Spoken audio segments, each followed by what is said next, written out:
We all have a right to freedom of speech, even at the City Hall in Scottsdale. There is an ongoing effort by the mayor to censor public comment at the city council meetings, and more importantly, comments by other council members. The city council is responsible to represent the voters and investigate all issues that affect them. Councilman Barry Graham has been probing the city staff about projects and budgets, but has faced stiff opposition from the mayor and other council members. I'm asking professional, dispassionate questions and inquiries about city staff for the body public to know about it. I think you already heard from our police and fire. Ortega has gone way beyond his authority in shutting down Mr. Graham at the council meetings. Councilman Graham has been raising legitimate questions about so many of these projects that are costing taxpayers much more than originally promised. Did you know that the Civic Center renovation project was projected to be $27 million, but in the end cost over $33 million? Did you know that the original cost estimate for the Osborne-Miller roundabout was $1.6 million, but grew to $8 million? Did you know the cost for the new police training facility went from $4 million to $20? How dare you, Mr. Graham, ask questions about cost overruns for bond projects? We told voters it was going to be $4 million, $4.2 million, and now we're voting on $20 million. So can you talk a little bit, because an error was made? May I interrupt here? And I am interrupting because our city engineer is not here to discuss bond issues, how it was written, when it was written. So you're saying that we can't ask about why our cost increased and if anything happened internally? It's not the topic of doing an autopsy on the 2019. Wait. She is not entitled to, she's not going to answer your questions. We are being asked to approve an increase in funding. And so I'm trying to get information why.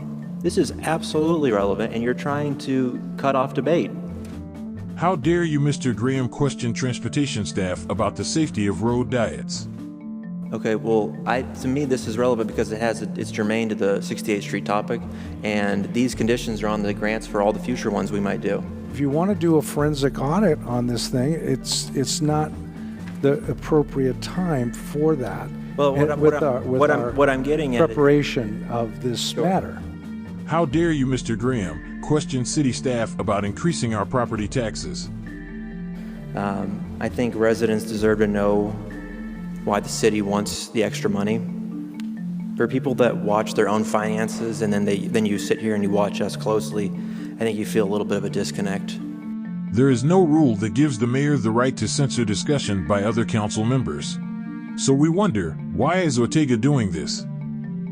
Is he just trying to put Mr. Graham in his place to let him know who is the boss? Or is there something much more sinister going on here?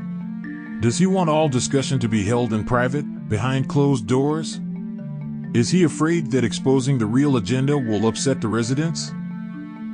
When Ortega prevents other council members from questioning city staff in public, it appears that he is violating the open meeting law. It is the responsibility of the staff to be honest and not misrepresent the facts and gaslight the residents. Mr. Ortega must stop engaging in censorship and disrespecting fellow council members. And I'd like to say one thing, too, and that is on our planning commission, we are very, very fortunate. Councilwoman, if you could please bear with us. I think I have to call on the city attorney. At this point, we're just not discussing the particulars of each email or other consideration. This is the first time you've enforced that rule. All of us have spoken off topic, and it was never stopped.